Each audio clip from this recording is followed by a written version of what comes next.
Hello, you reached Brian Johnston with Inbound Recruiter. Thank you so much for coming to the site. We definitely appreciate you. Hey, going to do 3 book reviews on 3 books that I read over the Thanksgiving weekend.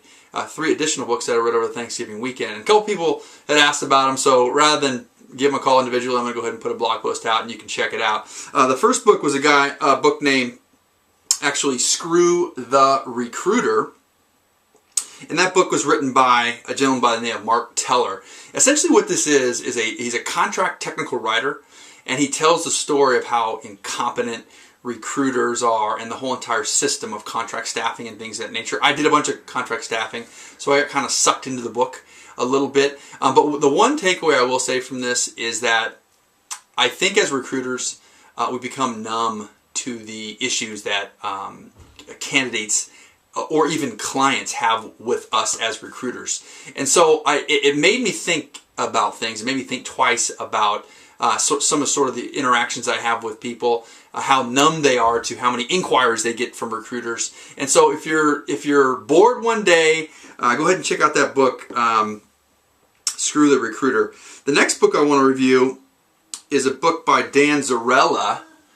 He's actually an employee of HubSpot, which is one of the software applications I use, and he talks about in his book the hierarchy of contagiousness. The major takeaway I have in that book is identifying your authority.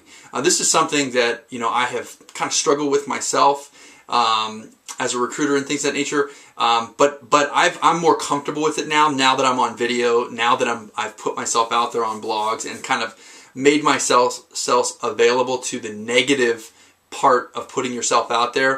I think it's a really good book. And if you are strong in your industry, you're a strong recruiter, you need to identify your authority. So that's the second book. I highly recommend it. I'll put a link up there.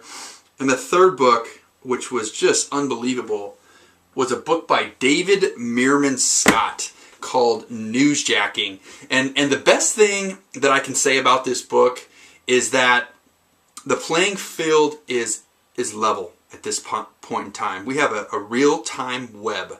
And if you don't understand what that means, I highly encourage you to read this book. Essentially, you can inject your story into a real-time news scenario so you get more exposure. This book right here is something I've been doing over the last 1 or 2 years subconsciously. And when I read this book, I'm like, holy shit, I was onto something before sort of these ideas came out. So that being said, and just understanding SEO and how it all works and the game that gets played on the search engines and how they work and the algorithms work. It's just, so I read this book, I was like, wow. So anyways, I'm going to put a link up there so you can buy it if you want it. I'll put a link to David Meerman Scott's website called Web Inc. And that's pretty much it. Hope you like this video. It's Saturday. I'm getting ready to go with my wife and have a good time with our family and friends. And so enjoy the rest of your weekend. Thank you so much for watching the video. And thank you for your time. And until we connect online or offline, make it a great day. Bye-bye.